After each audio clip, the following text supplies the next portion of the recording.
So this is the official tally for Recall Gavin 2020 on my three. Ready? 1, 2, 3. Hold them up high! Wait a minute. Technical difficulty. Okay, now cheer again. Awesome. Shake them!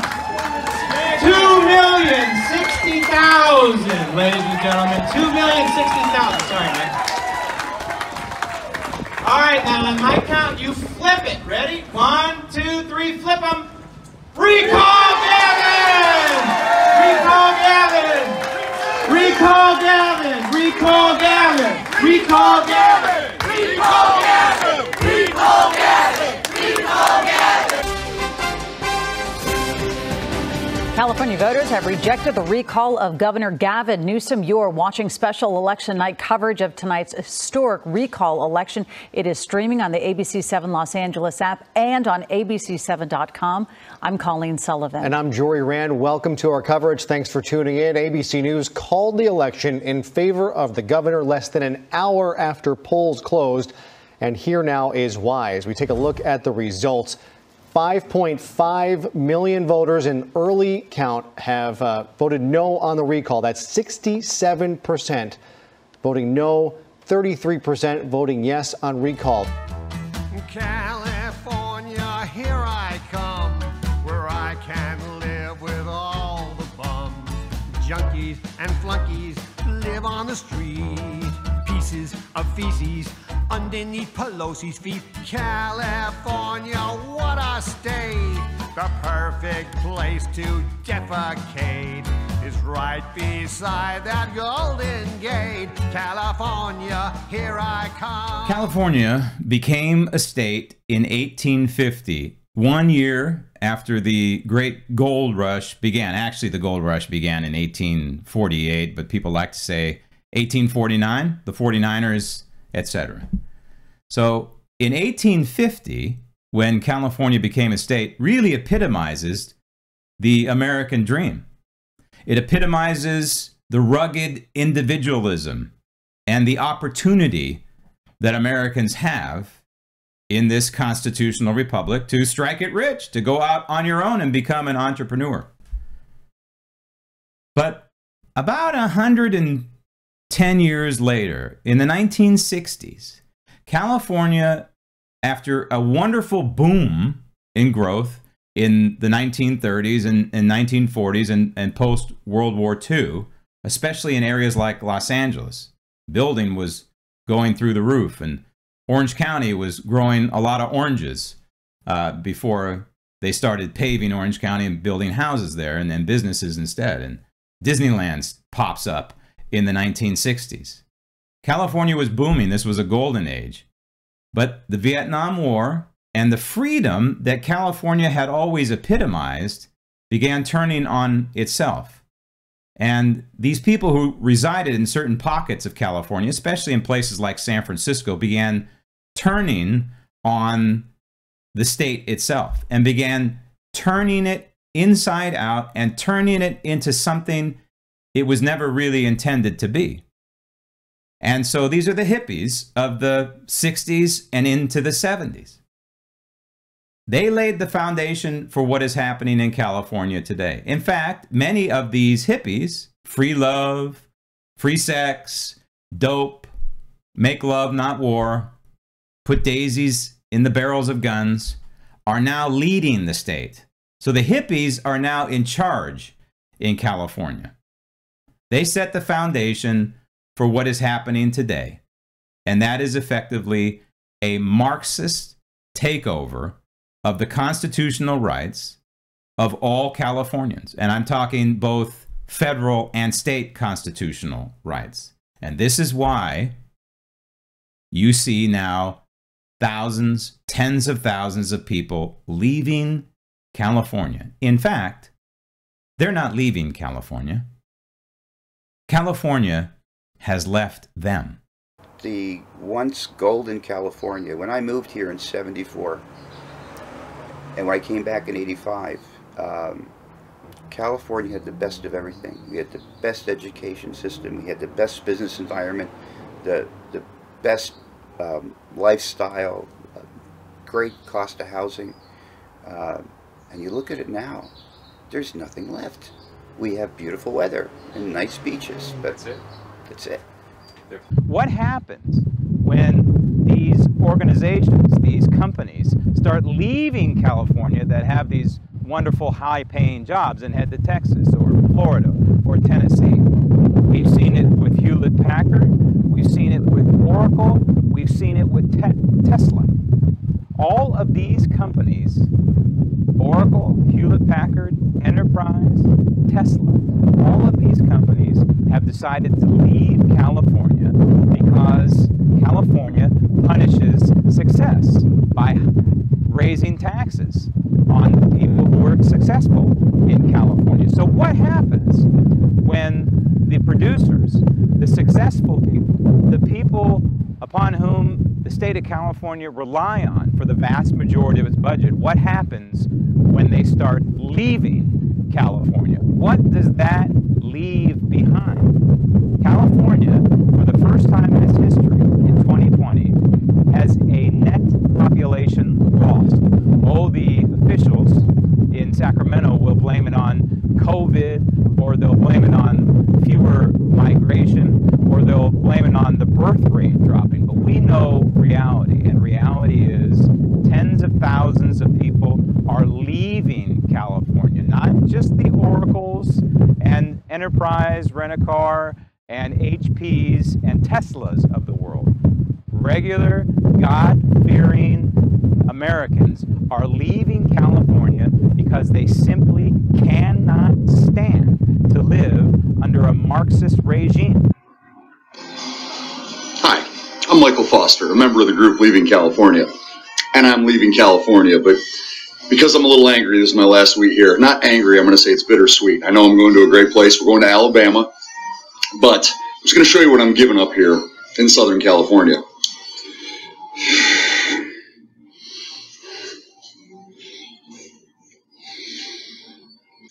I grew up in Southern California, and I am sharing this video to say, peace out. We have kept a positive attitude for as long as we can. We've been thankful for the time that we've had, but we are going to a place where we have no income tax, better quality of life, a place where we can be left alone to just work hard, build our businesses, have fun, raise the kids, and not deal with the homelessness, traffic, poor quality of life, insane government overreach, and basic un-American principles and the climate that California has become. Sanity has left California. In particular, in certain cities, in certain counties in California, it has become virtually impossible to live. For example, this closeout sale. Why is this grocery store having a closeout sale? The reason is that what the sign doesn't say is that this grocery store is being driven out of the community by the local city council. This is Long Beach. And the geniuses on the city council in Long Beach decided to force grocery stores to pay an extra $4 an hour to their employees, so-called hero pay, during the so-called pandemic, which we know was overblown in terms of the government response. But the government response in California was draconian, and it trickled down and permeated in all communities in California. Hurt some communities more than others. But in the LA area, they swallowed their draconian Kool-Aid hook, line, and sinker.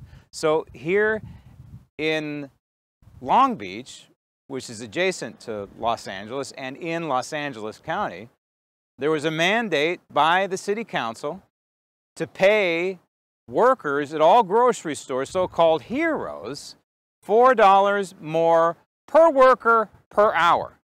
And so the owner of this grocery store, it's part of a conglomerate, part of a chain, said, hey, we can't operate this way.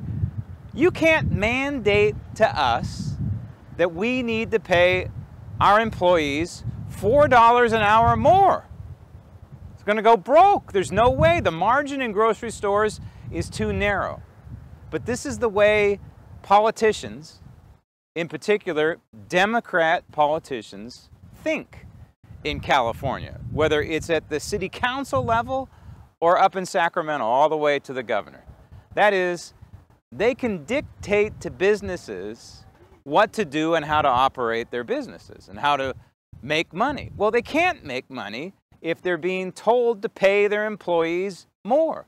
Just like the minimum wage. The minimum wage in California continues to go up and up and up. The dirty little secret about the minimum wage is that it also gives union workers, because union workers have built into most of their contracts an automatic pay increase when the minimum wage goes up. So they go out on television and act like they're helping the little guy by hiking up the minimum wage when they're actually helping the union workers and the union chiefs by giving them a raise, killing the little guy because of situations like this. The store closes. How many jobs are lost? 50, 60, 70 jobs? Gone. Poof. This is one of 2 grocery stores in Long Beach that has decided to leave California effectively, closing the stores because it's too expensive to operate in this state.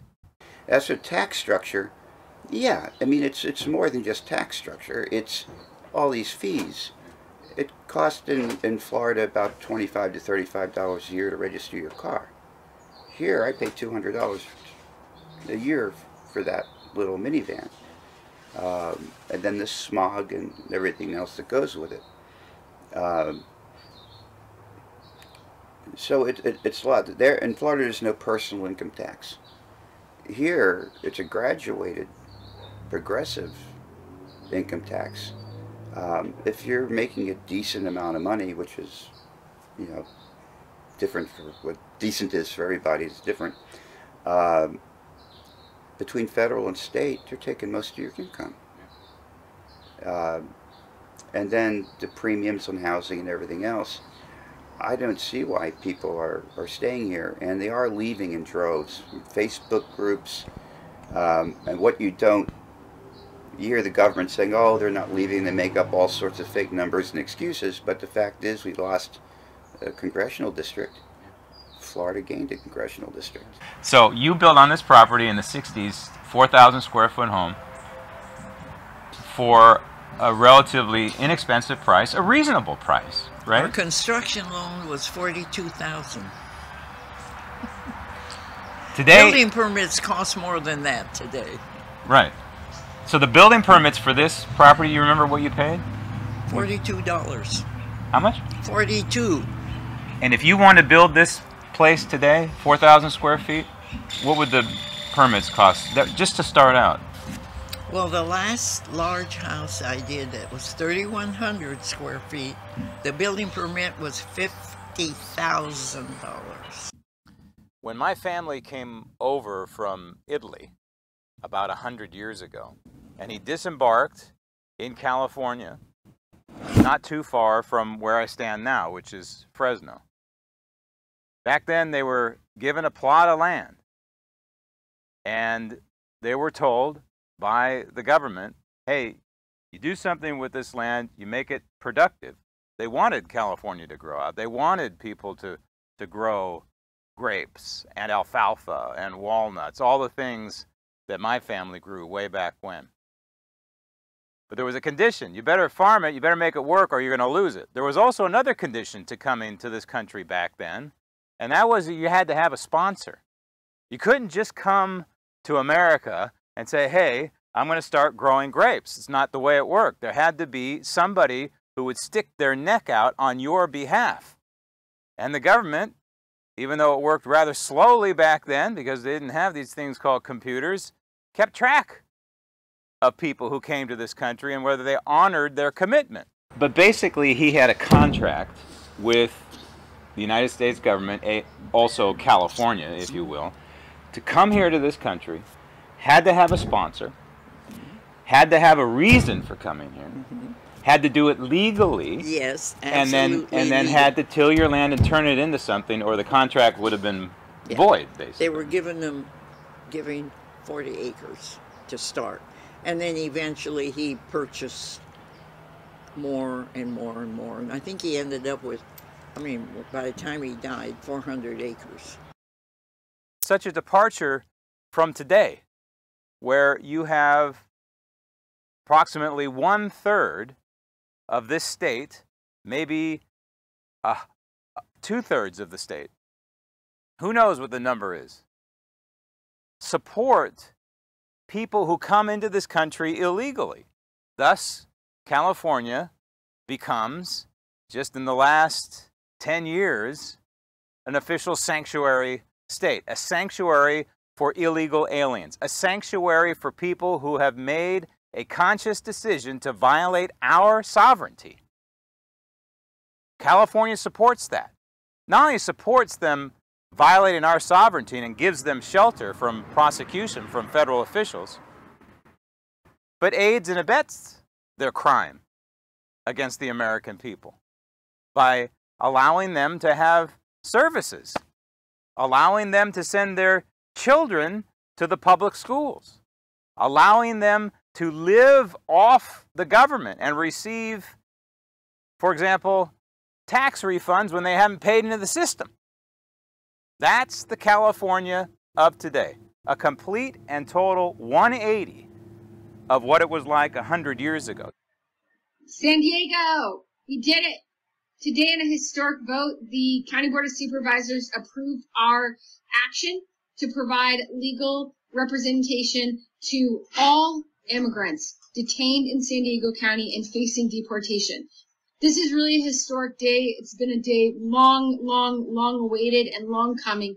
We would not be here without the work of so many people, so many grassroots groups, so many organizers, so many community leaders. Because the fact is that here in the United States, the U.S. Constitution protects the rights of everyone to have due process, to make sure that we're innocent and before we're guilty, to make sure that we all have a fair day in court. And for far too long, these basic rights have been denied to immigrants in our community that have been whisked away from their homes, who are facing deportation back to places where they'd be very, very unsafe. Today, the illegals are completely protected. They are sheltered in this state, which is doing great harm, not only to the society in this state, and putting a huge burden on the taxpayers, helping out people who have violated our sovereignty, violated our federal law, violate local law by just simply being in this country illegally, but is an attack on the rule of law. The rule of law in California now is whatever the crazy legislature comes up with. And by crazy, I mean completely and 100% anti-law enforcement, anti-rule of law, and anti-constitutional. Well, the law prevents law enforcement officers from asking about someone's immigration status. It also bars officers from participating in federal immigration enforcement activities in most cases. The California legislature and Governor Jerry Brown are basically saying California is a sanctuary state and it is not going to assist the federal government in deporting illegal aliens. In the 1990s and in the early aughts, California had a chance at righting the ship, at fixing the constitutional dilemma that it was facing, both California and federal constitution. The voters of California in the early 1990s approved something called Proposition 187. Proposition 187 effectively denied all public services, accommodations, monies to illegal immigrants. It effectively told illegal immigrants, hey, don't come to California and expect to collect welfare or live in government housing, among other things, and send your kids to public school. It wasn't going to happen. Denied illegal immigrants the ability to send their children to public schools, among other things. Imagine that. In a state today that boasts itself as a sanctuary for illegals, just 20-something, 30 years ago was saying, hey, we're going to deny these services to illegal immigrants. Wasn't that long ago. Prop 187 was passed by voters by a pretty fair margin, but immediately it was challenged in court. The lawyers began attacking and chipping away and tying it up in court. So Prop 187 never took effect in California. It was basically a symbolic vote among California voters at the time to say, hey, we're going to stand up against illegal immigration. And by the time Governor Gray Davis took office, he was so balled up in court, Gray Davis said, heck with it, we're just going to walk away from this case, and that was it. 187 was effectively canceled by one guy, the will of the voters in California, canceled by one guy, Gray Davis.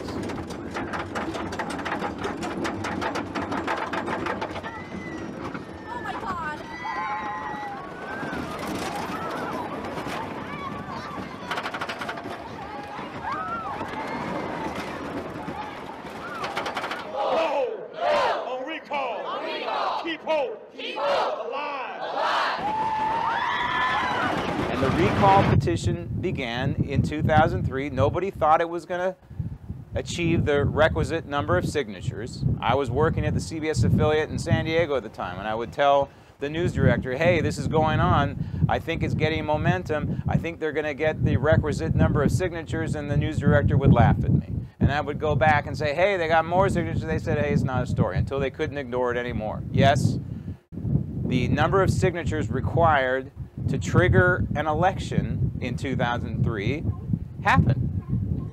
And so voters a few months later were given the choice. Number one, do you want to recall Gray Davis? And number two, if you do want to recall Gray Davis, for whom would you vote? Well, we now know the results. A guy who used to be an actor, a guy who used to be a bodybuilder, a guy who called himself a Republican, won that election, not with a majority of vote, by the way, but a plurality. His name, Arnold Schwarzenegger. It looks like that Arnold Schwarzenegger is going to be the 38th governor of the great state of California. We're waiting for him to come out. We've been waiting for Arnold Schwarzenegger for the last 5 or 6 hours. He's due out any minute. He was waiting, of course, for Governor Gray Davis to deliver his concession speech. Indeed, Gray Davis has. We've heard from Bustamante, and now it should be just a matter of moments before we hear from Schwarzenegger. There are plenty of dignitaries here on stage, including Gary Busey and Rob Lowe. We had reports that Jay Leno was somewhere in the house, but I got to tell you, security here is as tight as I have ever seen any kind of presidential candidate. It is very loud here right now. I'm going to step aside and let you see what's going on. I think the pictures say 1,000 words. The people of California have spoken.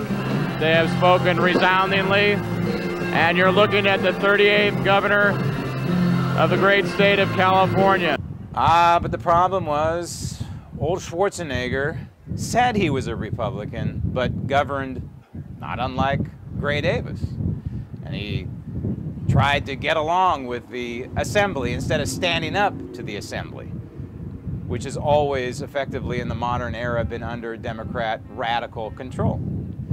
And so Arnold Schwarzenegger served about a term and a half and was a huge disappointment to both Republicans and constitutional conservatives alike. The left loved him.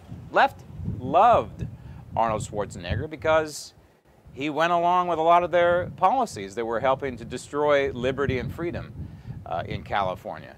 And then it opened the door to Jerry Brown 2.0. Now, the California Constitution explicitly says that a person can only serve 2 terms as governor, but it doesn't explicitly say you can serve 2 terms of governor, take some time off, go study your naval in India somewhere, as Jerry Brown did, hang out with Linda Ronstadt, as Jerry Brown did, go do other things for about 20 years, and come back and run again for governor and serve 2 terms. And that's exactly what Jerry Brown did in 2011, he went back to the gubernatorial well once again, and the voters of California were dumb enough to elect him as governor, Jerry Brown 2.0, which ushered in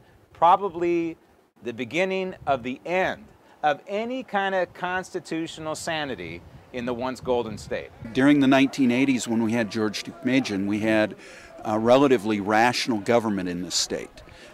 But as time has gone on, and we've had attorney generals like Bill Lockyer, Jerry Brown, and Kamala Harris, you know, they have set the litigation stance for the state. And then with governors such as Jerry Brown, going back to Gray Davis, where we started to get this crony capitalism in the state.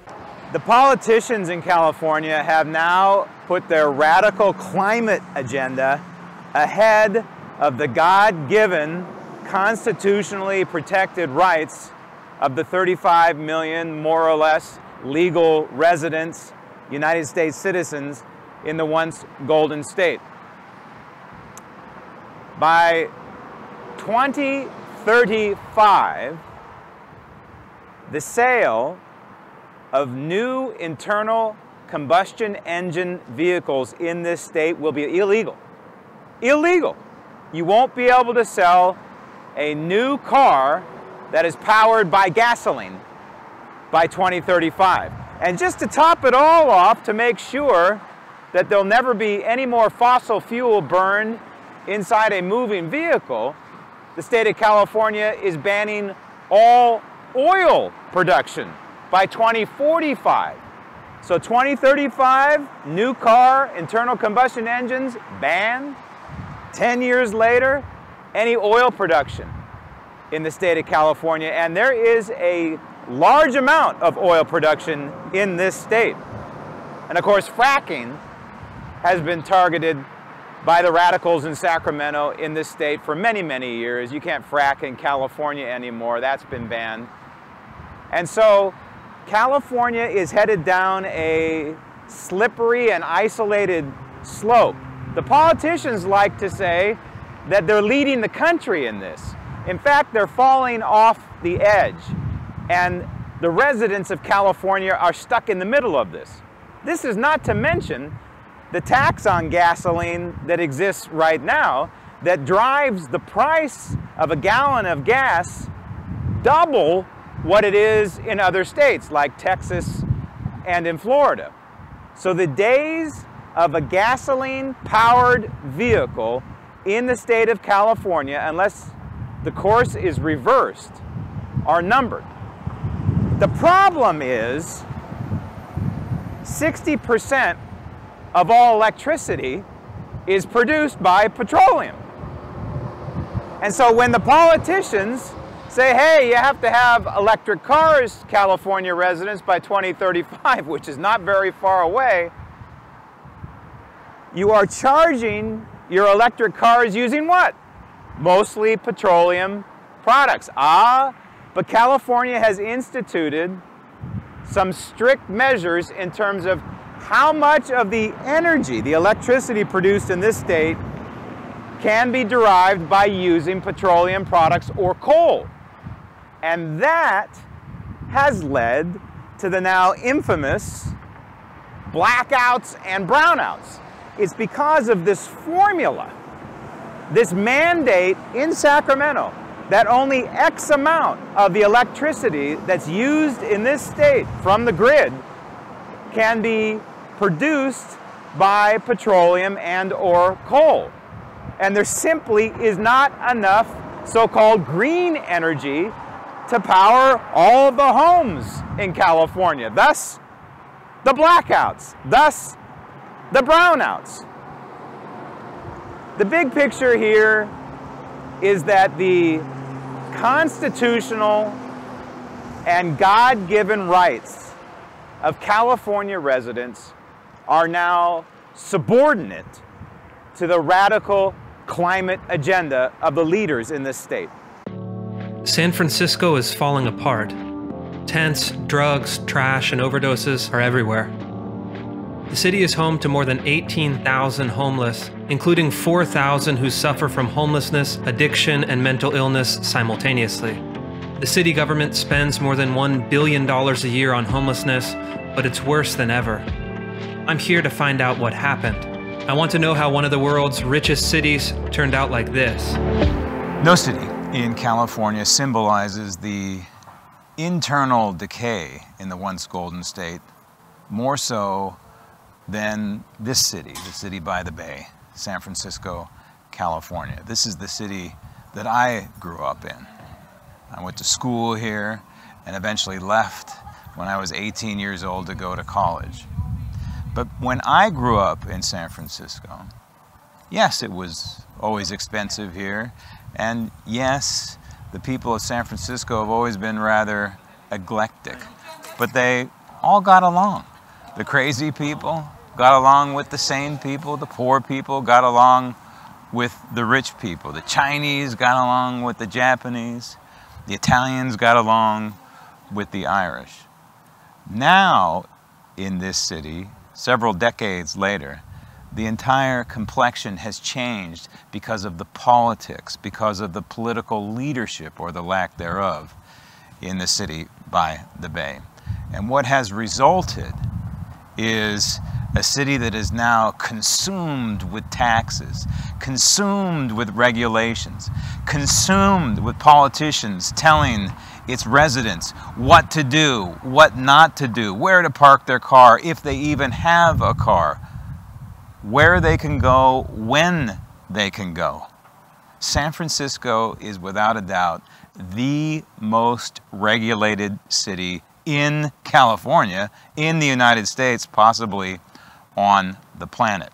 As a result, many San Franciscans are saying they've had enough. They've had enough of the pestilence on the streets, the homeless people defecating right on the sidewalk and shooting up heroin right on the sidewalk.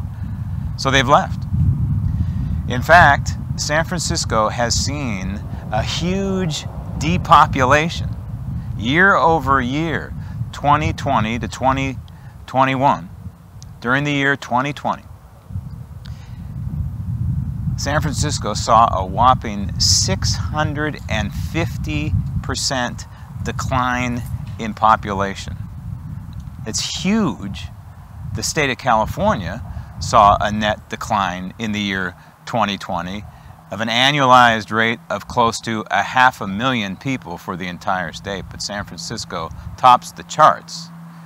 And one of the reasons is its anti-business policing of people trying to make a dollar in this city.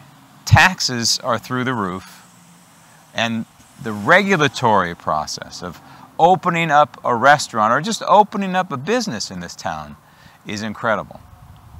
Yet people continue to live here almost as a badge of honor, living through the insanity of a town like this. The town that Nikita Khrushchev once said in the 1960s that he would never bomb, he would never nuke because it's so beautiful. It is beautiful, but it's becoming a city without a soul, being ripped apart by the political leadership. And the net result is San Franciscans are leaving San Francisco. Oh, California, here I come, a sanctuary city slum.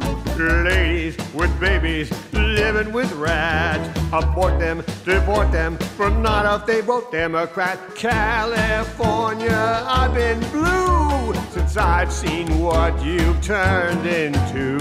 We need to pooper scooper you, California, here I come. LA's horrible. I lived in Marina del Rey. It was beautiful. Venice was great.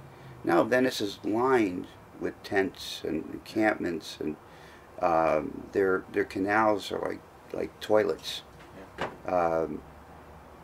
It's really just really sad to see what's happened there. Homelessness in California is maybe the #1 issue that touches so many people in the once Golden State. Homelessness isn't the problem. It's the government response to homelessness that is. This is Venice Beach, a prime example of the problem of how government handles homelessness in California.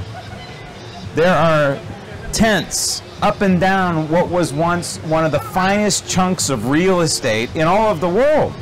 Homes here, average price around $2 million, effectively have been turned into high-priced slums because of the government response to homelessness in Los Angeles. And what is the government response to homelessness in the largest city on the West Coast, a county of 10 million people?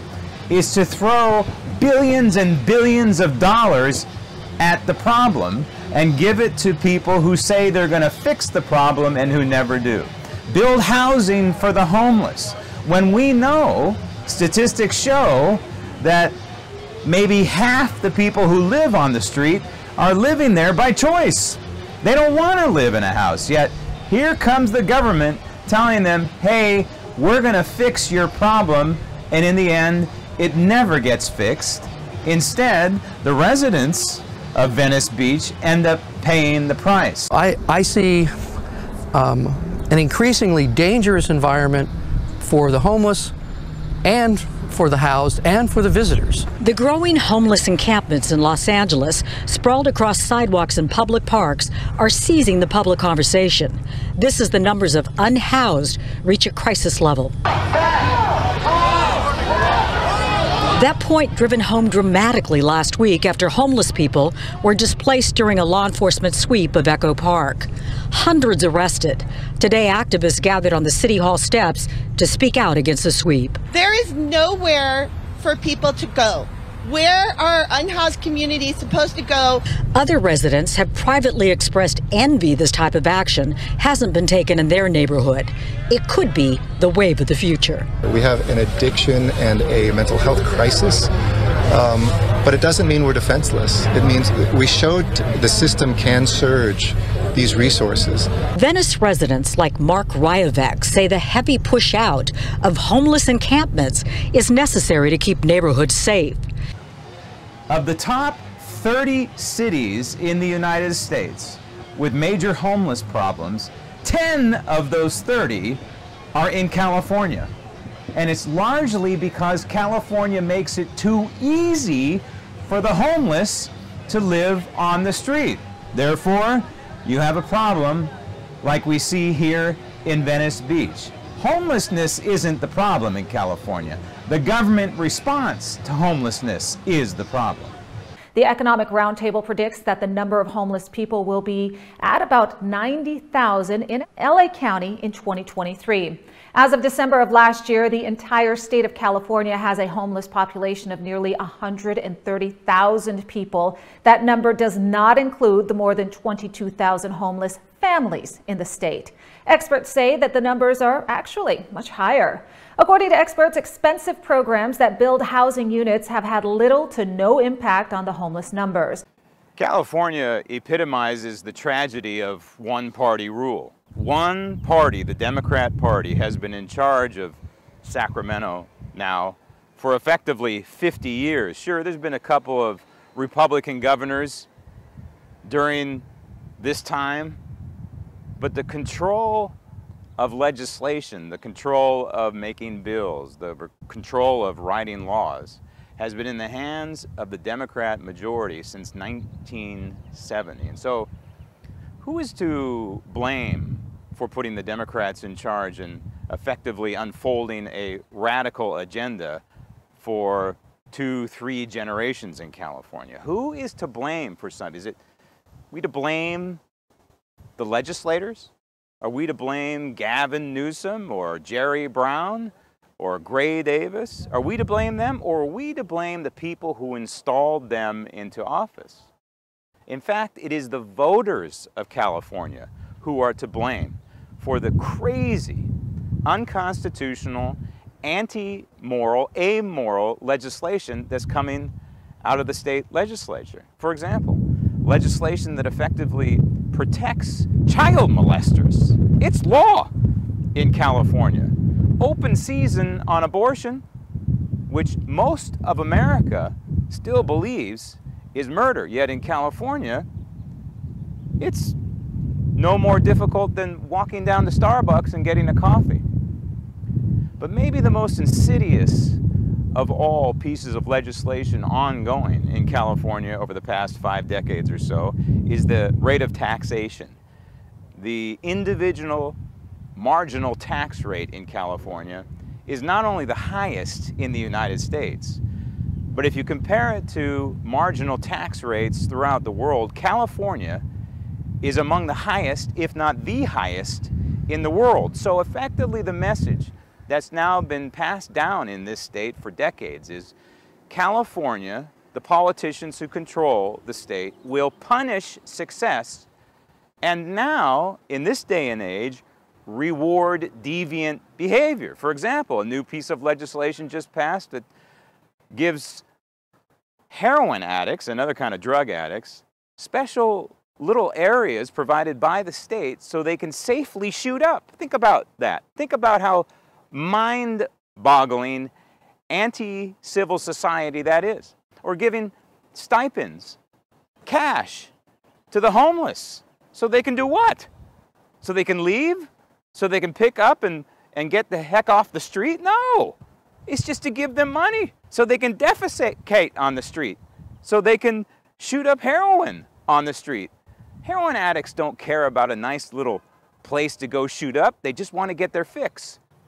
And homeless people, many of whom are on the streets of California in major cities by choice, they don't care about where they defecate because they know someone in government is going to come by and clean it all up. So this is the byproduct of one-party rule. That is the Democrat Party, which has been in charge effectively in California for a long, long time. And there is no sign that this cycle is going to change. Because even if the mainstream media won't report on the net negative population growth in California for the first time in California's history, for the first time since the gold rush, or ever since people started coming to California, as we identified it as California, there is a net negative population growth. And these people who are leaving are the producers. And so California is rewarding deviant, non-productive behavior to the point where Californians effectively have two choices. And that is put up with it, pay the high taxes, and understand that you're being punished and that your money is being redistributed to millions of other people in the state, many of whom are not legal residents here, or you can leave because of this dominance of what is now the radical Democrat Party and one-party rule in California. But also you had a mayor just not too long ago who came up maybe with the blueprint for what the rest of these blue states and blue cities are going to do, and that is basic universal income. He started it here. Yeah. Young mayor. And when that happened, what was among the longtime residents of Stockton? We were outraged. Not my taxes going for that. But you couldn't stop it? No. California has gone completely off the constitutional rails, both the federal Constitution and the California Constitution. Here in Long Beach is a wonderful example. The mayor of Long Beach welcomed with open arms nearly 1,000 illegal immigrants, people who violated the sovereign border of the United States, be it California or Arizona or Texas or New Mexico. They violated the sovereign border of the United States, entered our country illegally. And what does the mayor of Long Beach do? Welcomes them with open arms. Doesn't stand up for the United States Constitution.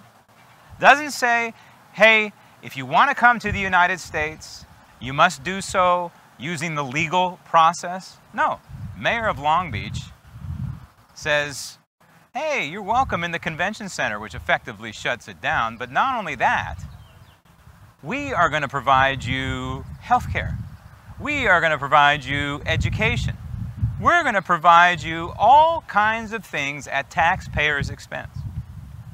How does a mayor of a major city in California get away with violating the United States Constitution and violating the state constitution for that matter? Well, one answer is because California is so-called a sanctuary for illegal immigrants, which is totally in defiance of the United States Constitution, and declaring a state being a sanctuary for illegals is in and of itself unconstitutional. But more importantly, the mayor of Long Beach is protected by other Marxist leaders at the state level, starting with the governor of California. He wouldn't be able to get away with harboring illegal immigrants in this state without the full support of people in Sacramento. But it's the voters of Long Beach who are having their rights trampled upon by this unilateral move by the mayor of Long Beach. The residents of Long Beach didn't have a say in this. They weren't questioned, hey, do you want to allow 1,000 illegal aliens inside your convention center? They were never given a vote. It is government without representation. No consent of the people. Instead, it's just being rammed down the people's throat because the mayor of Long Beach knows he can get away with it. Why can he get away with it? In the end, it's because he knows, like the governor of California knows, that the majority of Californians do not know the Constitution. They're not paying attention to the federal Constitution. They don't understand the Constitution because they're not being taught the Constitution, nor are they being taught the California Constitution. But immigration is a federal function. And if the folks in California are not taught about the United States Constitution and Article 1 of the Constitution, which delineates the job of naturalization to the United States Congress, if they're not being taught this, then it's a heck of a lot easier to railroad the people of California and take away their constitutional rights because they simply don't know the Constitution. I don't have any faith in our political system here anymore at all. You have any faith of the people that they can fix it? They have the will to fix it? They understand what's wrong? Or they're just going to... Yeah. They're like the proverbial frog in the hot pot and the water's just getting warmer and warmer. For instance, today I was doing some work over in Cardiff, right by the beautiful ocean, nice breezy, and people were just wearing masks and take a sip of coffee at the coffee shop next door, put the mask back on, you know, take it off of the phone, put the mask back on. They are like nice little Marxists. They do what they're told, and they're letting their freedoms go. And once freedom is gone, you don't get it back. You know, Ben Franklin said, the American people will uphold the United States Constitution. He said this in 1787, until they choose a despotic government over liberty. Well, we're there, folks. Too many of our neighbors are choosing despotic government over liberty. So this is the solution at the federal level. At the state level, yes, recall Gavin, of course. But we need some structural changes. And on my website, grahamledger.com, I have Fix California. I propose, similar to what we do at the federal level, we use the California Constitution in order to effect structural, permanent changes to the California Constitution. The California Constitution has been amended 500 times, which is crazy, but that means the threshold is relatively low, as Mike Netter knows. It is a task to get 1.5, 2 million signatures, but it can be done. Permanent structural changes to the state of California so you do not have a dictatorial governor in Sacramento, and if you do, the people at the local level would have recourse. So I'm humbled and grateful to the millions and millions of Californians that exercise their fundamental right to vote and express themselves so overwhelmingly by rejecting the division by rejecting the cynicism, by rejecting so much of the negativity that's defined our politics in this country over the course of so many years. But he got up here and he said that this was not just voters voting no. This was them saying yes on a lot of different issues. This was them saying yes to science, yes to vaccines, yes to ending this pandemic. He says that this was not just about Californians, though, that what happened here resonates across the country. And so the results of the recall election in California really epitomize where the once golden state is right now from a political perspective. It is completely and totally taken over by a Marxist mindset. But in the end, it's not the fault of Gavin Newsom. It's the fault of the people who are supporting Gavin Newsom, the Marxists in Sacramento. And so the Marxist Democrats in California have what you might call a political royal flush. And they're playing that hand every day. And so the people of California, the majority in California, are okay with that. Which means that from a constitutional perspective, both state constitution and federal constitution, California is off the cliff. And once you are off the cliff, you will not come back. You will not survive that dive. Indeed, people are leaving California, but in reality, California has left these patriotic people. It's over.